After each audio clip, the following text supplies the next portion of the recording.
Is it like Brian Cutter and Luke Barnes variation? It's just LP1 just says if theism predicts with a great amount of probability mass that the physical constants of the universe is fine-tuned in such a way that it permits for life. That seems to be, or theism seems to be highly probable. P2 is just affirms the antecedent, and then the conclusion affirms the consequence. Okay, well that's just not that's not true. Just because it's highly expected does not mean that it overcompensates for its low antecedent probability.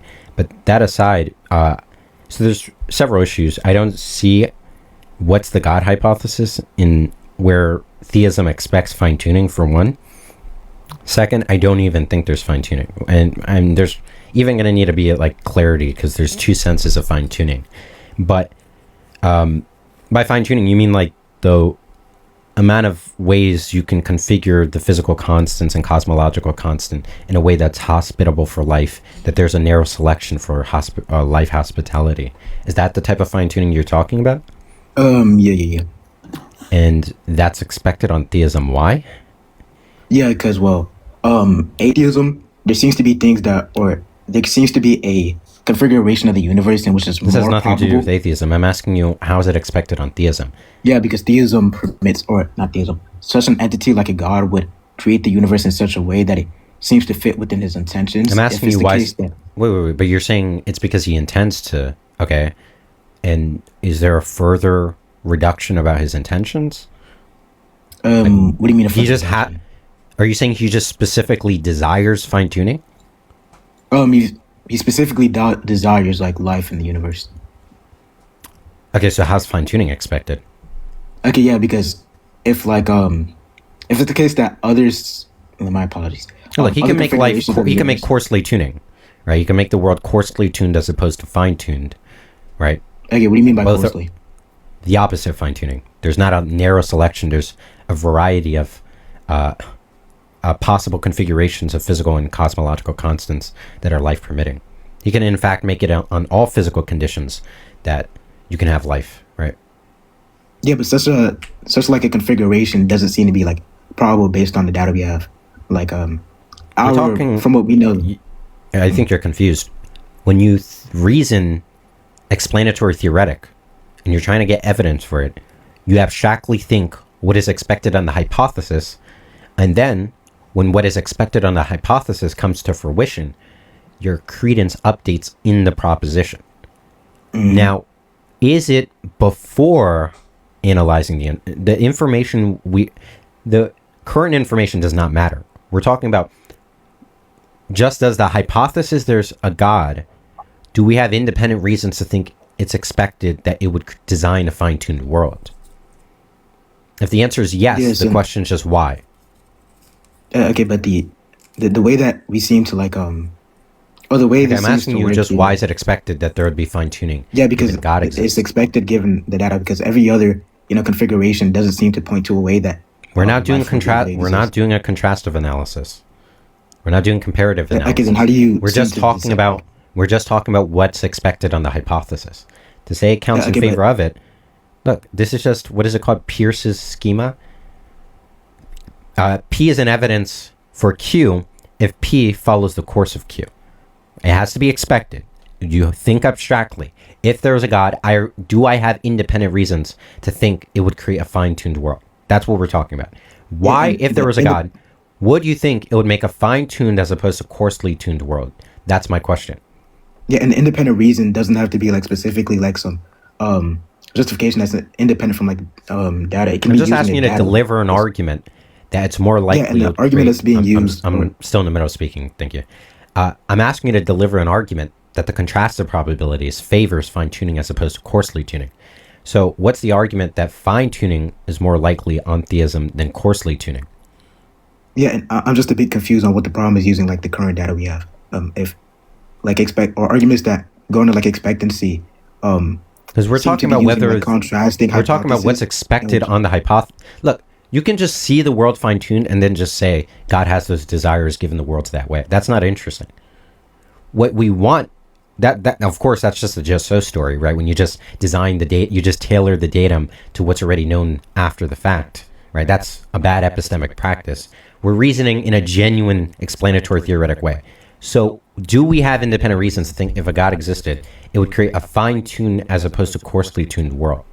Don't just look at the world and say it's fine-tuned. Therefore, if God exists, he made it fine-tuned, right? Because the world being fine-tuned can be evidence against God if we had independent reasons to think God would actually not make a fine-tuned world. If we found ourselves in a fine-tuned world and we had independent reasons to think if there was a God, there would actually be a coarsely tuned world, then we would actually have evidence against that God. If we don't have reasons to think it's either expected, either he makes fine-tuned or coarsely tuned world, then the datum we're in a finely tuned world is indifferent to the credence of the proposition. We should not raise nor decrease our confidence in the proposition if it's neither expected nor disexpected. So I'm asking you, why is it more likely that he creates a fine-tuned as opposed to coarsely tuned world? Yeah, the reason, and the reason that I'm giving is that given what's contained within the coarsely tuned, or what would be contained, is that if such a world were to be used or configured, it would lead to a scenario in which the world or the universe wouldn't be able to be finely tuned for life. I'm asking you, why would the world could be exactly as is and be coarsely tuned? Coarsely tuning again, a coarsely tuned world. I'm not saying the proposition with the world's coarsely tuned is true. I'm saying that coarsely tuning is consistent with the observed facts. In fact, any set of observed facts is consistent with coarsely tuning. That what do you mean by that? The fact. What do you mean? What do I mean by that? Yeah, that are you saying that? Good. The fact we see the world this way is consistent with the proposition the world's coarsely tuned. That's all I'm saying. Just to be clear, you take it that the data we have seems to suggest that you're asking me something. I'm still asking you for the argument for the. No, right now we're not talking about whether there is fine tuning. I don't think there is fine tuning, but we're not talking about that at the moment. I'm asking you, why is it if God existed, it's more likely he makes a fine tuned as opposed to coarsely tuned world? Yeah, the argument for that was already given. You haven't. No, you haven't given me an argument. I'm actually about to write it out right now. The conclusion of the conclusion is, if God existed, he would make a fine tuned world. Okay. And premise one is? Yeah, premise one is just saying that, such a coarsely tuned world doesn't seem to be something that would suggest that life is able to exist or persist on it. Coarsely tuned world means there's a huge variety of hospitality for life. So it's the opposite. Fine tuning means life is uncommon. It's very difficult. It's very improbable we have life, yet it's given that very improbability, we find ourselves in a life-permitting world. That's what fine-tuning is. Coarsely tuning is there's not actually a large variety that doesn't allow for life. So if we were coarsely tuned in a coarsely tuned world, finding life is not uncommon. Okay, I think there's a bit of confusion of what I mean by finely tuned. From what we said, finely tuning is that the configuration of the universe. Yeah, the configuration of the universe is made in such a way. Not the configuration of the universe. We didn't talk about that. I think you're confused. Nothing that we said. We never talked about the configuration of the universe. The way that reality was configured, right, is configured in such a way. Reality configured. I don't know what that means. We're not talking about reality. It has nothing to do with fine tuning. We're not talking about the universe being configured, and we're definitely not talking about reality. That's literally what fine tuning affirms in terms of No, that's wrong. If you just read literature, and I can even get you a paper by Luke Barnes or Brian Cutter, and both of them are very clearly not going to say what you said. I thought from the onset we clarified what you meant by fine tuning. You even signed off on the account I gave you, which wasn't that.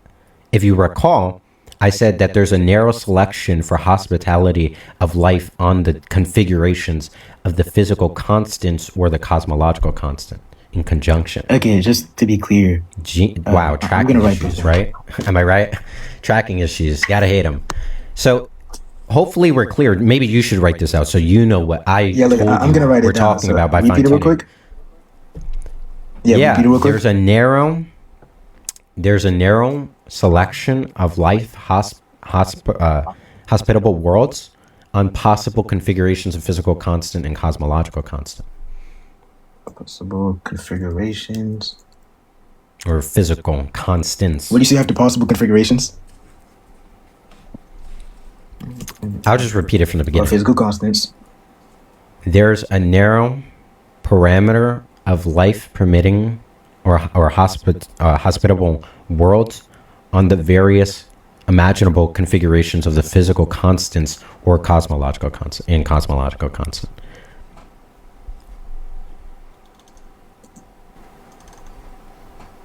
Okay, and just to like reduce that just a bit further, when you say configurations of physical constants, are you just saying that, well, the way the physical world seems to be, the values of the way the physical world seems to be, like gravity, you can change the values of gravity, you can change the values of strong, weak interaction, you could change the value of the cosmological constant. That's all I'm saying. Again, just to be clear, you don't take that to be ways in which the universe were configured? No, that's different. You could just imagine this. No, by configured, I understand that to be the way you organize the objects in the universe. The physical constants configurations, the values you configure of the physical constants, is different from how you just configure the universe. Well, things within the universe aren't identical. But look, that's why you would take it to be that. But no, all I'm talking about the universe is just the thing in which whenever we say the universe, we're talking about the point is, hopefully now we're clear on what we mean by fine tuning. Now, can you finally deliver the argument? Yeah, the argument is still like the exact same thing. The physical constants of the world. Premise one can just be, well, constants. Yeah, the physical constants of the world seem to suggest that even if one thing seems to be off, there doesn't seem to be any way for any life to exist based on data we have. And then premise two. Can you just put that more neat? Premise one, just put it more neat. The physical constants of the world seem to suggest, or we can even... You're just saying there's fine tuning. That's all premise one is. That's all you're saying. What? No, why? This is distinct. Because it can be the case. Yeah, this is distinct from just reaffirming fine tuning, because it leads to the conclusion of fine tuning. Just repeat premise one. All premise one says is that the configuration of the universe suggests that if one thing is off, then it's the case. I don't know what that means. Can we just be neat with our language? Do you just mean the configuration of the constants? Yes, the configuration of the constants. Okay, let's just say that instead. The configurations of the constants. Okay. If one thing seems to be off, then the entire universe fails. Okay, wait, that just doesn't make grammatical sense.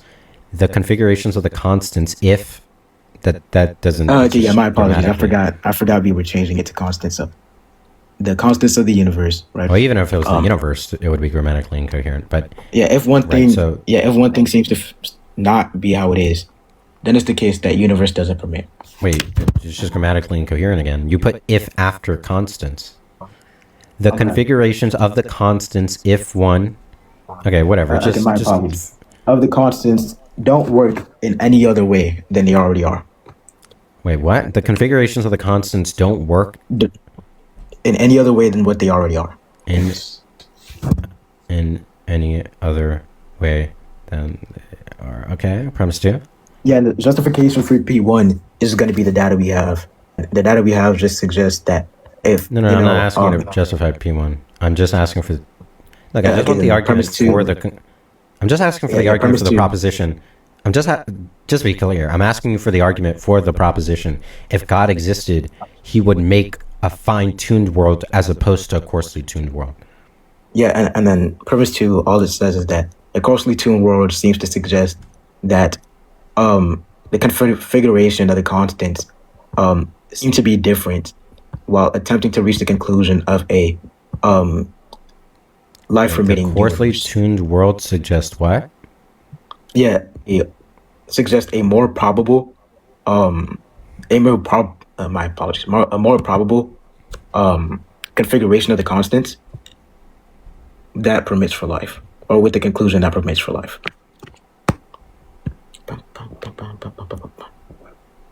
Okay, what's premise three? Premise three is just given we accept premise two, there seems to be a contradiction Yeah, there is a contradiction with the data we have, and then the conclusion is that finely tuning seems to be the only way to configure the universe in such a life-permitting way. Oh my god. I don't understand how people's brains work this way. Mob, like, were you listening to this? Okay, dude. Do you know what the conclusion we're arguing for is? Yes, the conclusion we're arguing for is that. Yes, the conclusion we're arguing for is whether or not God would create a coarsely tuned universe, or if why him making a finely tuned universe is expected. Not only is this valid, this you gave a different conclusion though. Look, it has nothing to do with whether the world is fine tuned. Doesn't matter. Let's put aside whether the world is fine tuned or coarsely tuned. The question is, if God existed, would he make a coarsely or fine tuned world? Now your claim is he would make it fine tuned. I'm just asking for the argument why that is. Yes, because a coarsely tuned world is incompatible with his intention. Okay, so you're just claiming he would intend to create a fine tuned world. Yes, and the reason is because a coarsely tuned world is incompatible with his intention. And what? Okay, right. Well, that's just repeating. Okay, so what's the argument that if God existed, he would have the desire to create a fine-tuned? That's you didn't give an argument for. You just repeated the same thing from the very beginning. Okay, that's not. I'm asking you. Yes, I am. I'm asking you if a God existed, why is it he would make a fine-tuned as opposed to coarsely tuned world? You just said because he would desire that. Yeah, that doesn't answer the question. That just kicks the can down the road. Why would he desire to create a fine-tuned as opposed to coarsely tuned world? You haven't said anything interesting. Those are two distinct questions, but two, when it comes to like a coarsely tuned world, are you decided it to be something that's the opposite in such a way that it seems to be something that's probable? You didn't say that the intention or something seems to be different in such a way that it's not. I'm asking you, if God existed, why would he desire to create a fine-tuned world? Yes, that's not asking for why his desires that. Those are distinct things. I can give justification for why his desire. Just focus on what I'm asking you. If God existed, okay, I've already given the argument for that. If his desire is that, listen, I can give an argument for the desire. You gotta stop saying I gave you the argument for that. If God existed, he would desire to create a fine-tuned world. That's what I've been asking you to give an argument for. Okay, so what is finally? Is it the case that are you gonna finally give the argument for that? What is premise one? Listen, is it the case that you seem to be asking? Don't ask me anything. Deliver the argument for the proposition. I don't even know what you're asking because we've already given. I'm asking you to deliver the argument that if God existed, he would desire to create a fine-tuned world. Genius. Okay, but Jesus Christ, you're lost about where you're at. Listen, if you are you just lost in the conversation, or do you know where you're at? Are you at your house? Are you at your grandma's house? Listen, is it the case that you agree with the intention? Do you agree with the intention? Don't ask me. Again, deliver the argument. What's premise one? The argument was already given. You never gave the argument. Whether you failed to understand the argument, that doesn't mean anything. Okay, so premise one is I already gave the argument. Premise two. Is it the case that you agree with the intention? Premise two. That God desires to create a world in which life is susceptible to existence. Sorry, what is premise two again? Is it the case that you... Look, can you stop dodging the question and just answer it? Okay. I'm tempted to answer. Like every single question you ask, I've given the argument, and you just seem to be unable to understand it. That's not my problem. But can I just get an answer to the question? You're talking too fast. I'm trying to write this out. So premise one is I already gave the argument. Premise two is... Can you stop dodging the question? Is it the case that you can stop dodging the question? You're not supposed to be asking a question. Your task in the dialectic is to render an argument. Okay, listen. The argument was already given. Whether you dodge or refuse to answer. What is premise one? What is premise? What is premise one? What is premise one? Look, I've already given the argument. Okay, but premise one is look. I already gave the argument. And then you seem to be focus on your task. Focus on your task. Focus on your task. Look, the task was already given. The task was fulfilled. I don't want this. Focus on your task. I don't know what you're asking for anymore. Focus on your task. It's going on like a ramble in which I've already answered questions. I gotta muzzle the dog. Focus. Right now we're asking for premise one. Premise one is? Like, premise what of what argument? Dummy. If God existed, he would desire to create a fine-tuned world as opposed to coarsely tuned world. Okay, now I'm asking because you really are lost. Do you actually know where you are right now? Listen. Do you know where you are right now? You asked for two different things. No. Like I mean, like geographically speaking, do you know where you are? Listen, you asked for two different things. The first thing you asked for... You should be listening. You can't track anything. Jesus Christ, you look terrible right now. Okay, premise one is for premise one. He would do this. Okay, I'm just going to muzzle you, right? Okay, let's just try and focus on the substance. So premise one is... Don't say anything but premise one. Premise one is... Look, listen. Look, premise one was already given. Listen, premise one was already given. What's premise two? What's premise two? Are you... Look, that's a bad reason. Are you this guy's listen, bad are you asking for premise one of the argument? Are you it was justifies the intention he has? Because that's the first thing you ask. That's one of the things you ask. Are you asking for the argument? Justifies. You're talking too fast. Justifies. For why, like he would want a finely tuned argument. I mean, finely tuned universe. Sorry, I didn't catch all of premise two. So what I got from premise two is, look, are you this guy is a bad reasoner? Listen, are you asking for premise one of the argument that justifies his? What's the rest of premise two? Let's just try this again, right? You're obviously dodging. Let's just try again. I'm not supposed to be asking anything. You give argument for conclusion. If God existed, he would desire to create a finely tuned world. If you are just asking the question of what am I supposed to be arguing because you're very lost in the conversation, that's fine. I will tell you your very claim I'm asking you to justify. Now, I'm asking you right now to give premise one of the argument, and you're just doing a little soliloquy. Now, I don't want to keep getting rhetorical with you. I want you to actually offer something of substance. Render premise one of the argument. Listen, you listen. I'm speaking. Shut up. Render premise one of the argument, okay? I'm so confused. You just asked me what argument? Yes, because you've asked two different questions now. Am I supposed to be supplying premises? You've asked for two different questions. You're so lost. And you asked for the argument for one, and when I already gave one. Right. So I told you what the conclusion is. I could repeat it again. I know you're a very lost kitten. Now, do you need me to repeat it again? Something I've already given a justification for. I didn't hear a justification for it now. Yes, I know you didn't. You're confused. I don't care though. I'm not confused about anything. I don't think anyone in the chat heard any argument from you. So I don't know what you're talking about. I should care why? You should care why? That's evidence you didn't deliver the argument. If no one could recall, if 90 people watching who have, that's not evidence? Well, look, the person I'm talking to. Imagine someone screamed in an audience, right? Imagine there's a room of 100 people and someone screamed. It's more expected that at least one member in the audience recalls the event of the person screaming I'm perfectly fine if it with, happened. Like, improbable things happening. That's like, what are you talking about? Obviously, it's evidence against the hypothesis. You delivered the argument. If 90 people watching expecting you to deliver the argument who've been here the entire time, I've consistently had 90 people watching it's more expected cannot recall the argument you delivered than the people that I'm not talking to. Right. So just like improbable things seem to be happening about you. Right. So I'm going to get an answer to the question.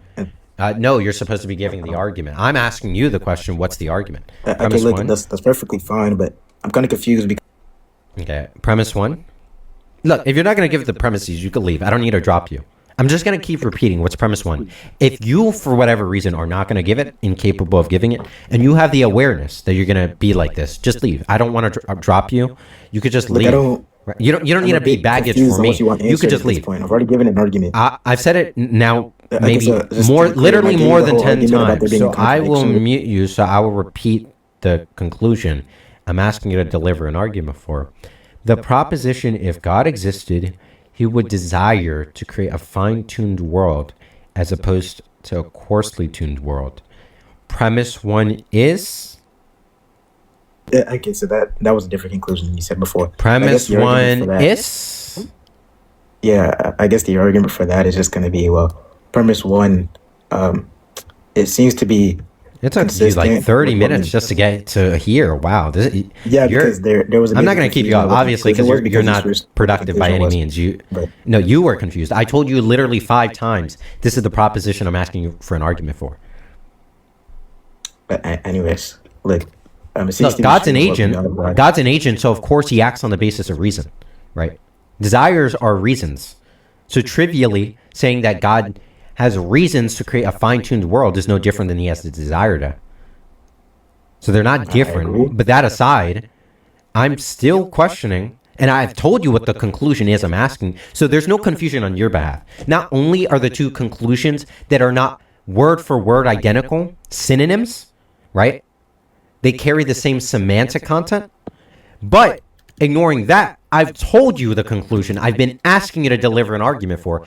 You've been the one confused on the conclusion, thinking about some past conclusion, which not only was the same, but I've told you more than 10 times the conclusion I'm asking you to deliver the premises for. So this is just you. Like the conclusion was changed, a you problem. But look, here's premise one, right? If you had a brain, you can realize that. Okay, listen. Premise one of the argument is just going to be. You agree that you can say the same thing in two.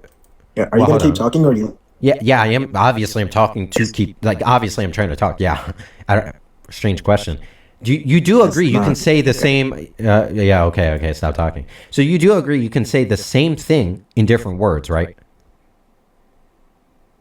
Okay, so are you ready you for are the aware of argument? that. Okay, so you're just gonna. That's dodge number one, guys. Start counting the dodges. Dodge number one. You do agree you can say the same proposition in two different set of string of words, are you ready for the argument, or are you going to go on a reel about things that nobody seems to care about? That's dodge number two. You agree you can say the same sentence with a different string of words, yes or no? Look, the center That's dodge number three. Okay. Can I get the argument? I don't look good and you're dodging the question. Do you agree you can have the same sentence? Do you agree, dodge number four, do you agree you have the same sentence in different string of words? Asking, or are you gonna let me That's dodge number five. Yes, I'm gonna keep asking until I get an answer. I don't know if you didn't know this. I don't ask questions for you not to answer. Maybe you think they're rhetorical questions. They're actual. I'm actually asking you the question. If that was for whatever reason unclear. What is the answer to the question? Do you agree you can say the same sentence in a different string of words? Yes or no? I'm just gonna yes or no? Yes or no? Yes or no? Listen, the center rhetoric doesn't work for you. Yes or no? Cut that out. It doesn't work. Yes or no? Yes or no? Use this type of rhetoric, that's completely great. I'm not a good rhetorician. That's perfectly fine. Answer the question I'm asking you. Answer the question. That's what you're trying. Listen. Okay, look. If you're not gonna answer the question, just leave. Just leave. Look. Like premise one is just. Do I need to drop? I don't need to drop you, right? I don't need to drop you, right? If you're not gonna answer the question, you can just leave. I don't need to drop you. I will drop you, obviously. Nobody else cares about. Right. You're going. Look, I'm going to mute you a couple of times, and I'm going to drop you if you're just not going to answer. You don't need to keep getting muted. You don't need me to drop you. If you know, if you're just aware you're not going to answer, just leave. Just save me the time. I don't need to just keep you up for 5 more minutes doing the same muting, charade, and eventually you get a problem over talking. So, look, I'm just going to give you 3 more opportunities. Yes or no? Can you say the same sentence in a different string of words? Yes, you can. Oh wow! So you see how easy that was? You could have done this. Yeah, you could have literally. You could have literally done this 5 minutes ago. You could have done this. See, you're the one who's just halting time. Okay, so now that that's but if I allow you to do now it that once, that's clear, like now that that's clear, now that that's clear, now you're saying that I was asking for an argument for a different proposition. Is it the case that the semantic continuity of those two sentences was not retained? Yes, that's honest. And yes, I'm the one. And you do agree you do agree the meaning of sentences is informed by the intentions of the speaker, and I'm the one who conveyed those two propositions for you to defend. Okay, sure. Sure. Anyways, does that help you feel better? Are you ready to move on so I can get the argument? Yeah, I'm ready to move on. I'm about to drop. I mean, you're like clearly not willing to engage. I'm glad you're ready to move on because yeah. Well, I'm about to drop you. Can we stop with the? But it took me like 5 minutes just to have you talk about things nobody cares about. Look, it's I'm not like someone who can like right now on the spot do surgery for you. The fact you're mentally deficient is beyond my capabilities. Keep talking about things nobody cares about. Well, if you don't, I don't care if you don't care about it. This is like a point in the dialectic I'm interested in talking about. So look, this is why I hate debating on TikTok Live. Great. So look, I'm just going to ask you, this is a meta point. If you're going to be difficult answering a question, I'm still speaking. Mute. So look, I'm going to make a quick meta point. If you are going to be more difficult or as difficult as you have been going forward in the conversation, takes you 5 minutes to answer one question, you're incredibly combative, rhetorical, you can't answer questions directly when I ask you just what's premise one of the argument. If you're going to be like this, and you're going to do this whole charade consistently, I'm just going to drop you right now. I want you to unmute and tell me that you're going to change your behavior. And don't lie. Look, as long as it's relevant to the debate, I'm going to answer the question. Right, that's problem number one, the constant interjections. So that's problem number one. So look, if you're going to keep doing this, obviously I'm going to drop you. If at any point you begin being the same way, I'm just going to drop you. I'm not going to give you any more leverage in the conversation. I want you to tell me now, and that includes the interjections, that you will not continue to act this way. And then I will continue to talk with you. Look, as long as like you agree to keep it, like relevant towards the debate, I'm perfectly fine with answering the question. Everything I've been saying has been relevant. You just sure. The question about whether or not you can retain, yes, I would agree. That question that you've been dodging for 5 minutes that you eventually answered was relevant because you made the charge that I made the blunder of asking for two different propositions to be defended. Right? That was a charge relevant in the dialectic, that I was confused about what it was I was asking you to render an argument for, and you're delivering an argument for a different proposition as I changed the conclusion I'm interested in getting an argument for. That's what you said. So what I did is I asked you the question to show you that you're actually wrong about that, which you eventually ended up conceding. So it's not the case that was an irrelevant question. In fact, nothing that happened within this dialectic on my behalf was irrelevant. Okay? Okay. Like, I don't know what the concession is, but yes, sure. Like, can I get to the P1 now? You conceded that they were the same sentence.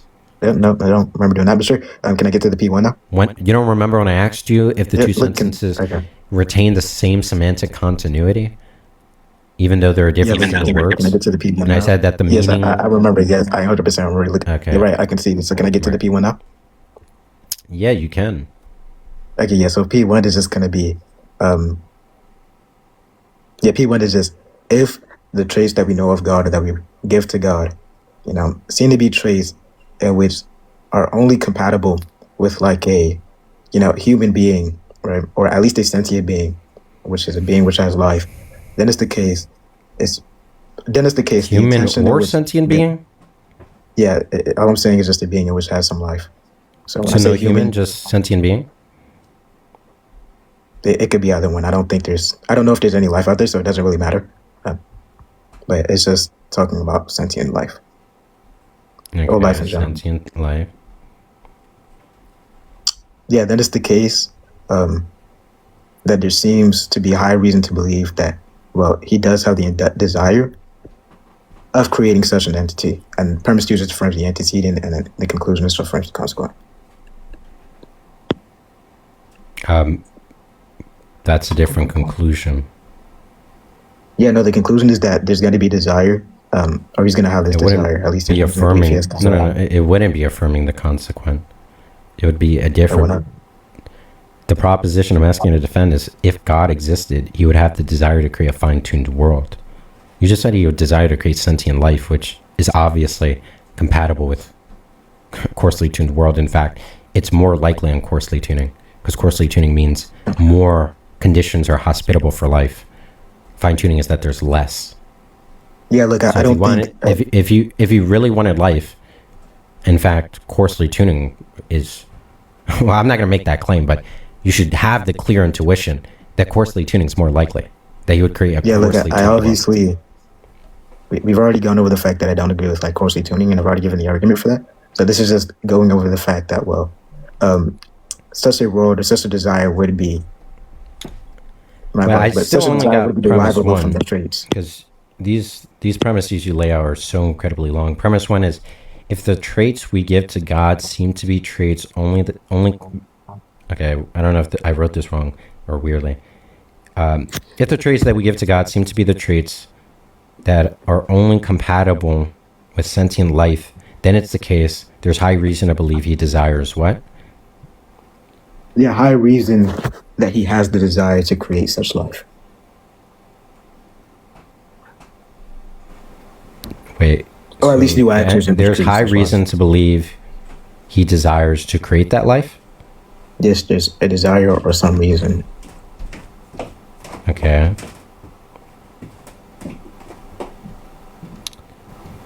And then premise two is... Okay, well, the argument's not valid because it's a different conclusion, like said still, but...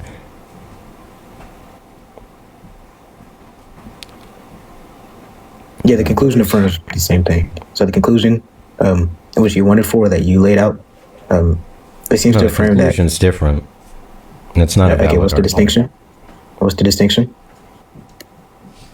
Hold on, I'm trying to even find where is the consequent in this. Where's the then appear? Maybe I forgot. Okay, I see where the then is. It's the case, there's high reason, okay. Yeah, the conclusion would be, it's the case to believe it's the case, there's high reason to believe he desires or has reason to create life. That's the conclusion you said, which is clearly not the same as, if God existed, he would create a fine-tuned world as opposed to a coarsely tuned world. That's what I asked you to give an argument for. Yeah, so this is also like hinging off of the other argument I gave about how such a like coarsely tuned world was like incompatible with life. And then, well, this is like the second argument. What do you mean a coarsely tuned world's incompatible with life? Yes, that was the first argument I gave after the fine tuning one. You're saying there's a logical incompatibility? That's obviously maybe not a logical one. Maybe not a logical one, but it seems to be like something improbable based on the data we have. But we're not disputing whether there's fine tuning or not, or coarsely tuning. So that's just confused. Okay. We're talking about what is. Look. It has nothing. Look, if a dog exists, imagine I had the proposition, you have a dog in your backyard. There's a question about whether that proposition expects the proposition unicorns exist. It doesn't matter whether or not we have reasons to think it's unlikely unicorns exist or not. The point is just whether or not that's expected on that proposition. That's the type of thing we're talking about. What you now just said is that there's reasons to think that coarsely tuning is unlikely given the datum. No one's talking about that. Obviously, I don't believe that, but we can get to that later. We're just talking, again, I've told you this so many times, more abstractly, if it's expected on theism, there's fine tuning. So it doesn't matter if fine tuning is more likely than coarsely tuning. It has nothing to do with the probability of that proposition. It just has to do with whether the proposition God exists expects the datum of fine tuning.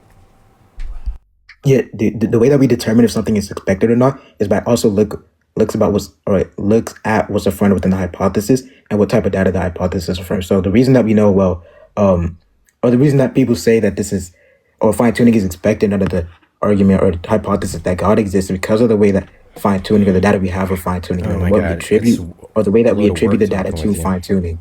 So look, if God existed and he wanted to create sentient life, of course he could create a coarsely tuned world. So you're saying what desires are in conflict with there being a coarsely tuned world? I don't get it. Yeah. Look, I went over this earlier. Just tell me whatever desire God has that you're saying is in conflict.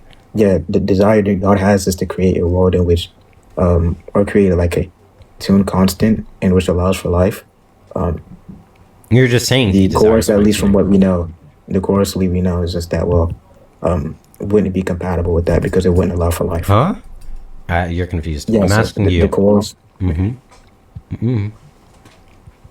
asking you, what desire would God have that makes it likely that that there would be a fine-tuned world?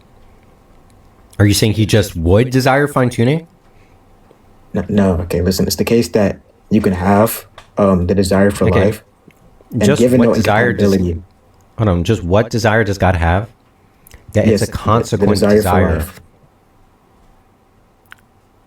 Listen. The entire thing is that the desire for life. Okay. The desire for life isn't compatible with. If he desired life, that's equally consistent with both. No, I've already given the argument for why it's not. No. Life existing is consistent with both. I've already given the argument for why it's not. Like, can we just go over the thesis? A life is that there's a lot of conditions that are hospitable for life. Like, can we just go over the argument about the desire? If I had the power to create a world of any type, and I desired life, I can make a coarsely tuned world. That's not in any way inconsistent with that desire. In fact, it's more expected. If I want life to be prevalent, that would create coarsely tuning. Like, I've already given the argument for why it's not. Can we just go over the desire thing?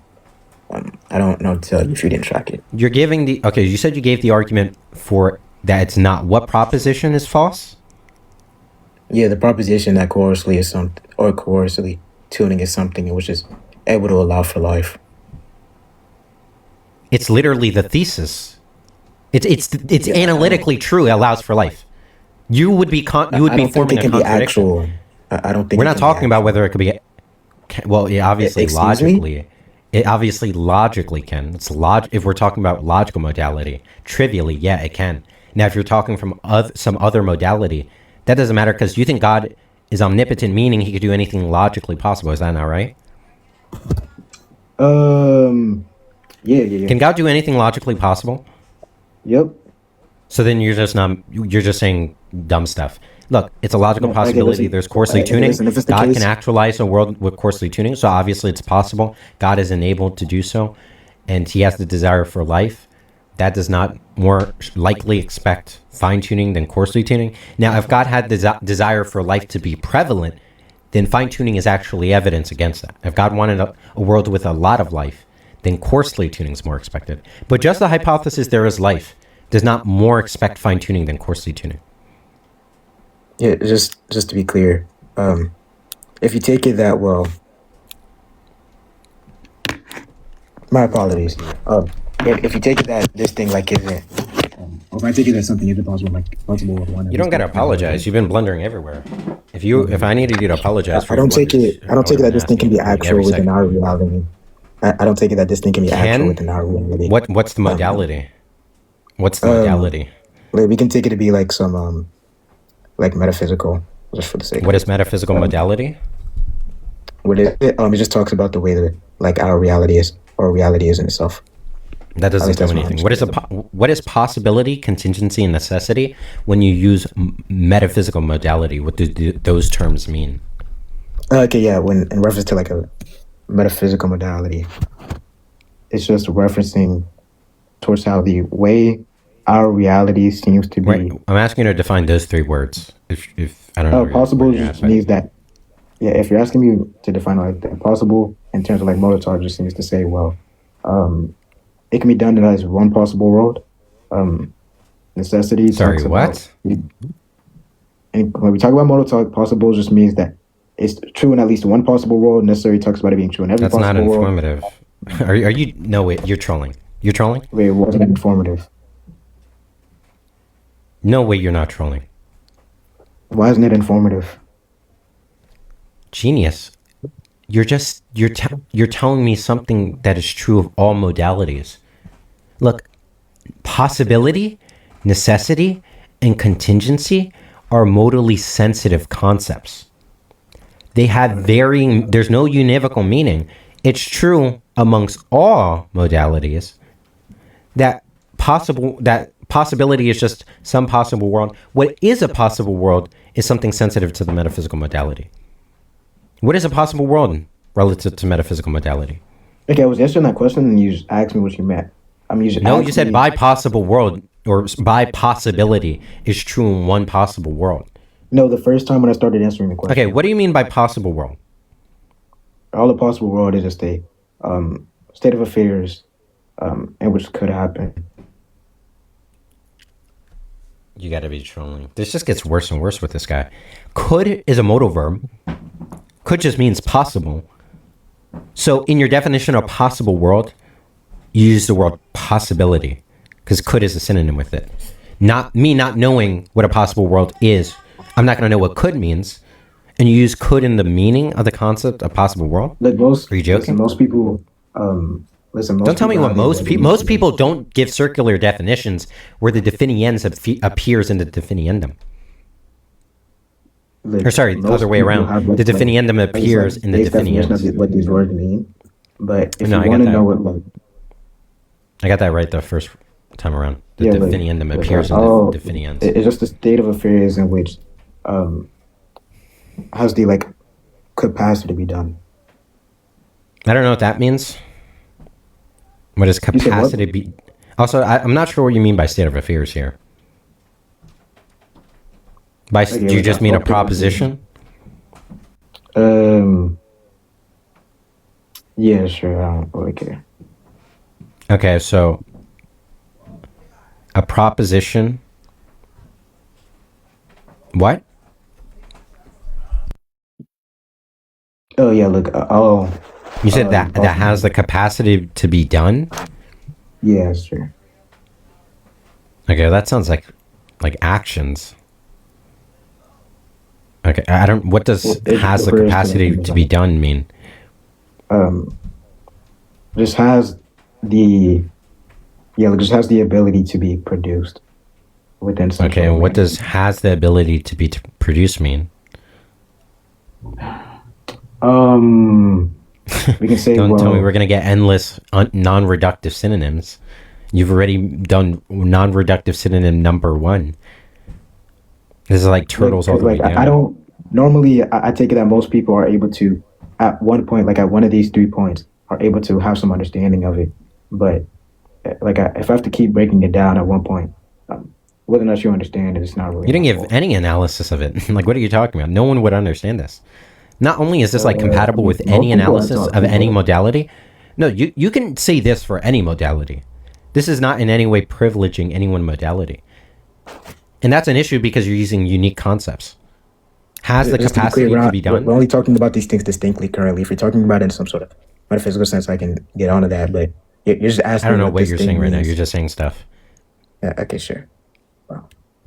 Look, this is not how people define possible worlds in any modality.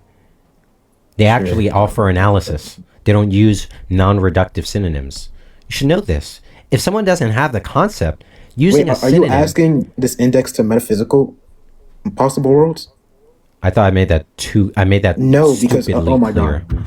No, because I literally said relative to metaphysical modality, what is a possible world? And you're confused if that's not what you asked. You're not understanding what you're saying.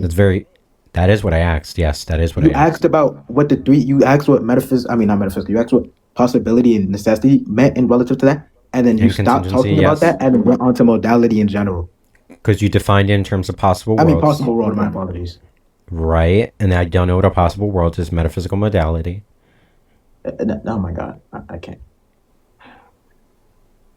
I know you can't. Clearly you're struggling. Look, No, when I want